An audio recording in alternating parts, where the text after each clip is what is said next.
Welcome back to the Aussie Shed, folks, for another video on the upgrade modifications to the 66 Mustang convertible. And this episode we're going to tackle replacing the carby, replacing the radiator, new heater bypass pipe, change the oil and filter, whip out the front springs, put some new front springs in and give it a bit of a tune and hopefully get it ready for a test drive. So let's get into it. So I've just thrown the new carby on, folks. As I mentioned before, the previous carby that was on there was an old Holley 600 square bore vacuum secondary.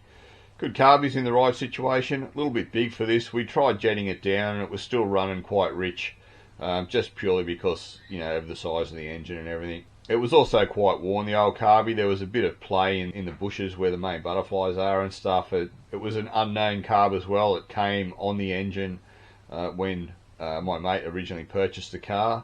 As I mentioned, I'd kitted it, but it was always an issue with it running rich without going further into it and doing power valves and all sorts of stuff. The easiest option was really just to replace it with a more suitable carby. So this is a Holley 465 4-barrel. Nice and new, so everything's spot on it. The intake manifold isn't original to this engine either. It's an Edelbrock Performer. It had this setup on it when my mate purchased the car. It all tucks nicely under the original air cleaner, so it's not obviously been modified, because part of the thing with this vehicle was keeping it looking very, very stock standard.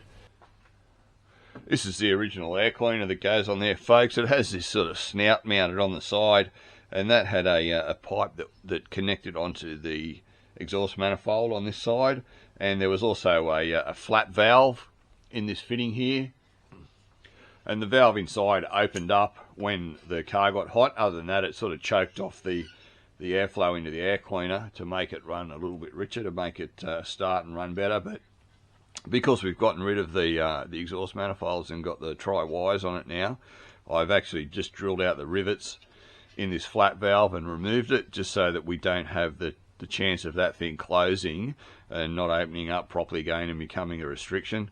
So that'll just mount back on the new carby, and it'll hide, you know, all that sort of stuff. I'm in the process of changing the radiator as well. You can see the radiator is actually out of it at the moment, and you can see the new coolant overflow tank over there that I've set up for it for a recovery system. The radiator that we had in it was the original radiator. Previously, when the car was built, which, as I say, was around 10 years ago, the radiator was in good condition. I had a local radiator place take the tanks off and rod the core through and everything, and we painted it, and it was very nice. But over time, the front of the core had degraded quite a bit and was starting to look a bit tatty, and I no longer have access to a radiator place that does recores and things like that. Basically, all they do nowadays is just order in replacements, and that's it. It's a bit of a dying art, the old radiator shops. Anyway, so I've been in a position where I've had to buy a brand new radiator for it, which I am about to put in the vehicle. This is our radiator here that's about to go in, folks. As you can see, nice and new, pretty spanky looking. So yeah, I'm about to throw that in.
So this is the oil that I run in the old girl, folks. It's a Penn high performance oil, a 10W40 partial synthetic. You would have noticed when I filled up the oil filter that it's a very bright sort of unique green colour. It's an oil with a really high zinc and phosphorus level, just like the oils used to typically be when this vehicle was built. So it's more of an oil that's designed for these types of engine. So yeah, has to come in from the USA. Pretty expensive here in Australia, but it is, in my opinion, the best oil to run in these things.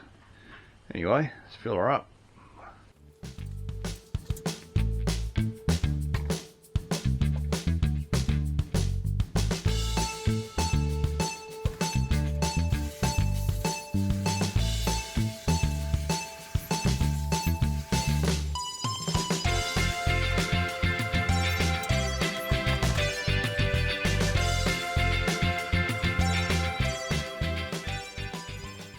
So zinc is a really good anti-wear lubricant for your bearings, folks, but the reason most oils now don't contain any zinc additive is for emission standards, particularly your catalytic converters. Zinc will really screw up your catalytic converter really quickly. So that's why it's really hard to find oils with a high zinc content nowadays. This is classed as a race oil, I think, for that reason. But yeah, definitely the closest thing to an oil that was designed back in the day with these engines in mind. This engine has been, rebuilt, and obviously with probably a lot better tolerances than the engine had originally. It is set up for unleaded fuel, so it doesn't need additives in the gas or anything. But yeah, definitely for the sake of the bearings and all that sort of stuff, high zinc is the go.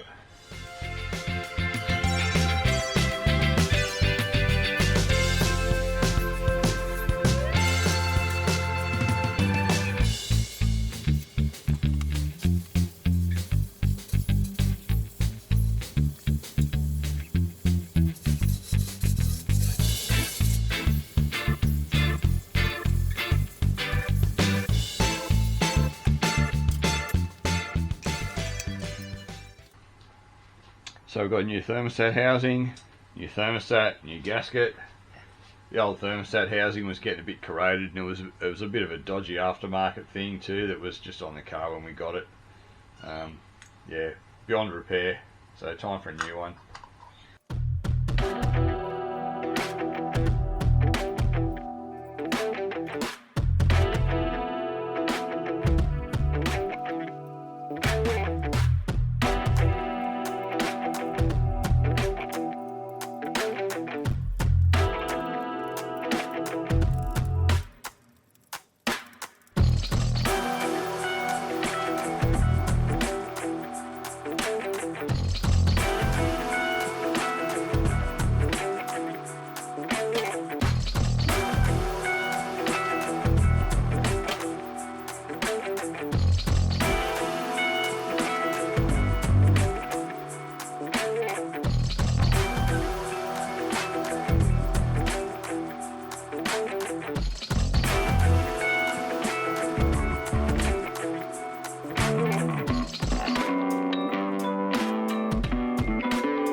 So we are getting there, folks.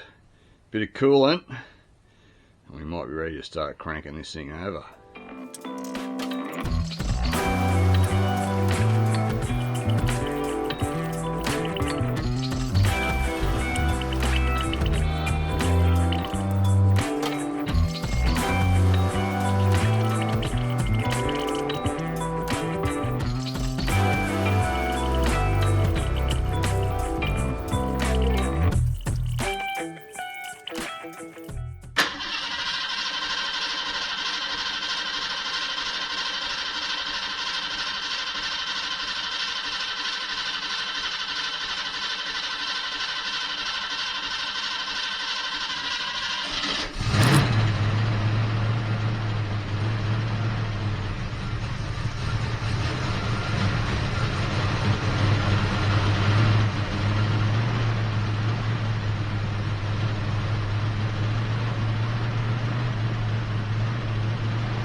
was very good, folks. Very good indeed. Other than we have a very fast idle, which I'll have a bit of a look. I may possibly, the throttle linkage might be stopping it going all the way back, but we will certainly see. Rightio folks, I've made a few adjustments to the fast idle setting on the automatic choke. I've run it a little bit and warmed it up. It's now seems pretty good. I've got a vacuum gauge set up and I have a timing light set up, and I am just about to start doing a bit of tuning. I do most of the tuning with a vacuum gauge. I set up the timing so that it's roughly 6, 8, 10 degrees before top dead center, which is where it's meant to be from the factory, and then I tune the distributor with a vacuum gauge, just get the timing so I'm generating the most vacuum at idle.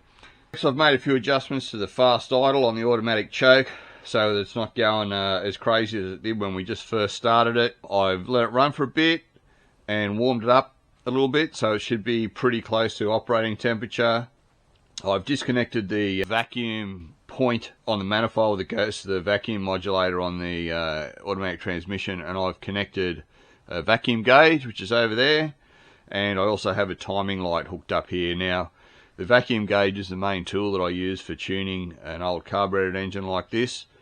I use the timing light to get the timing roughly where it needs to be, 6, 8, 10 degrees roughly kind of thing, and then I actually adjust the ignition timing with the vacuum gauge to get me the best idle with the most amount of vacuum I can without going too far into the advance. So as soon as advancing it stops increasing the vacuum and the idle, I then just pull it back a frag and just sort of screw it down, and then I'll move on to the mixtures on the carby, and it's the same with those. Work from one side, wind the mixtures in and out, see if I get any change in the idle.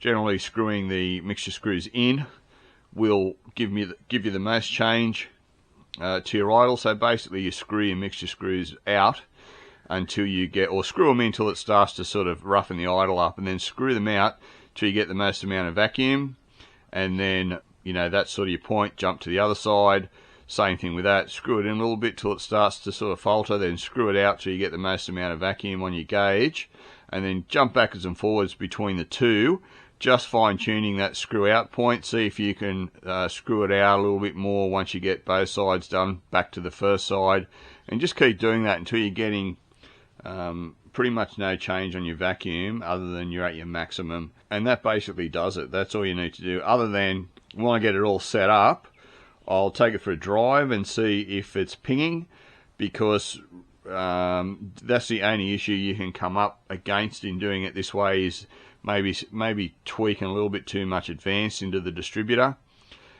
which basically you want the maximum advance that you can get without it pinging, without any pre-ignition. So if I take it for a drive and there's a little bit of pinging or anything going on at sort of low speed, high load conditions, I'll then just wind the distributor back a tad till it stops pinging and sort of set it there. I'll go and fire it up again.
seems to be about the spot there for the timing, folks, that it's the most happy at. Can't really tell how many degrees it is, but I can still see the timing mark. There's no graduations, there's just sort of a pointer. But we'll lock the dizzy down there, and then I'll move on to the mixture screws.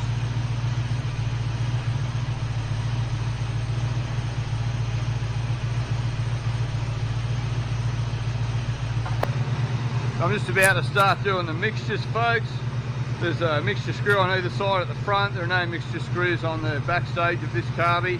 It's just a matter of screwing them in until the idle starts to suffer a little bit, and then backing them out until you get the best idle without running them out too far. You only want them out, turning them out just enough to sort of stabilise the idle, and go backwards and forwards a few times on either side to get them well balanced.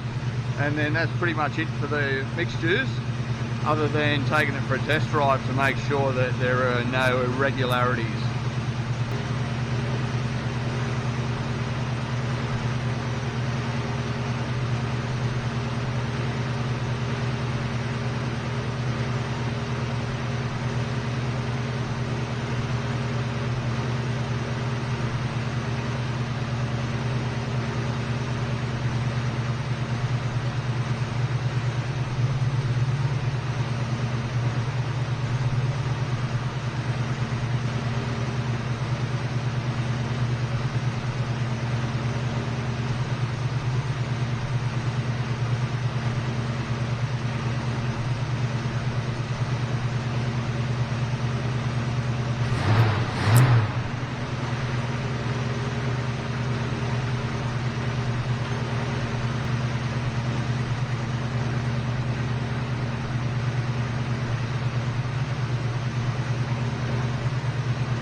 We're getting about 20 inches of vacuum there, folks, which is it's just pretty good at idle.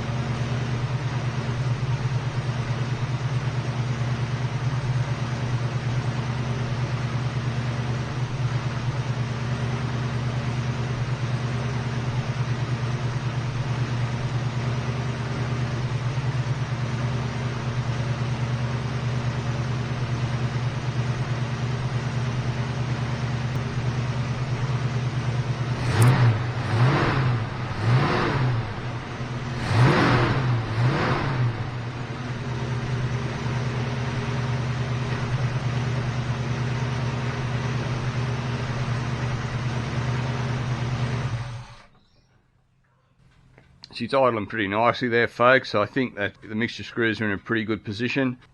Advance seems pretty good. I'm on the higher end of the advance. It's very hard to tell. This thing's had a different pulley on it and all this sort of stuff, and you can't 100% go by the timing marks. Really just getting the thing roughly in the ballpark and then timing it by ear once again with a vacuum gauge is what I generally do, to get the best idle, get the most advance in with the best idle without sort of going further than it takes to get a good improvement in the idle. So that kind of gives you maximum advance, but you can possibly suffer from a bit of pre-ignition when you do it that way. So really what I'll do now is, now the mixtures are set and the timing's right, I'll take it out for a bit of a test drive and make sure there's no flat spots or anything like that in it, and make sure there's no sort of pre-ignition. If it does ping it anywhere under sort of low load, if you really sort of give it a boot full, I'll just pull a couple of degrees timing out of it, but we'll work that out when we go for a test drive. So that's most of the tuning done there. Now I've got a little bit more mucking around to do with the automatic choke, with the hot starts and stuff. They're a little bit tricky to get exactly where you want them to be, particularly with automatics. Yeah, it's pretty good. Springs are going in now, folks. Haven't had to replace the shocks. The shocks are actually not that bad. They're new shocks that were in from our previous rebuild. They're just a KYB double acting sort of a shock. Nothing fancy, but a reasonable shock at the same time.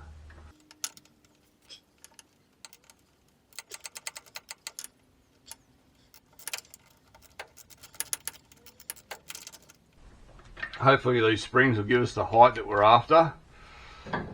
Our rear leaves really need to be reset, but it's not a bad looking sort of height where it is, but the issue is bringing the front down and match it and still keeping decent clearance under the car and decent suspension travel, you know. But yeah, there's only one way to find out, folks. Once we get the wheels back on and drop it down, we will know more. You can see there are spring compressors mounted on here. On these old Fords, you really have to use a spring compressor. You can try and release all this sort of stuff and pry the upper control arm down, but there's still a lot of pressure on the spring and it'll come flying out at you. A couple of cheap spring compressors and you are laughing. Springs are very dangerous, guys. A lot of stored energy in a spring. You have to be very, very careful of springs. Lots of accidents with springs. Be aware.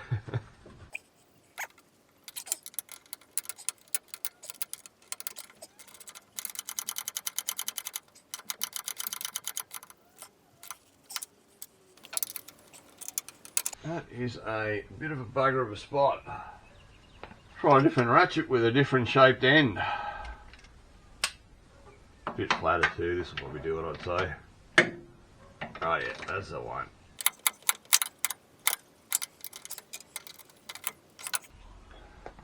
Get these spring compressors off now, folks, and throw the wheel on. And we are ready to, just about ready to put it down. We'll get the spring compressors off, we'll throw the wheel on, we'll drop it down and compress the shock, and then we'll reattach the top of the shock.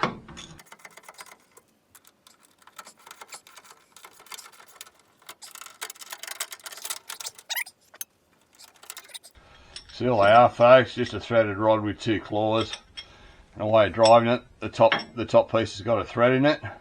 Just whack a bit of grease on the threads before you start using it. Just clamps up, squashes your spring. You always really have to use two. It'll just push the spring one way and put a big bend in it. I have seen people do that and get by, but that's where you put yourself in a position where if that goes or if these brackets bend, you're likely to get the spring to shoot out one side. Much better to use them in a pair, folks. That's how they are designed.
So we'll leave this video there, folks. The Mustang's all ready to go out on the road. So in the next video, I think we'll do a bit of a road tune and a bit of a cruise around some of the more scenic areas we have where I live. So if you stay tuned for the next video, you get to see some beautiful local Aussie coastal scenery. So as always, folks, thanks for stopping by the Aussie Shed. Bloody pleasure to have you here. If you like my video, remember to give it a thumbs up, subscribe to my channel, and I'll see you on the next one. Cheers.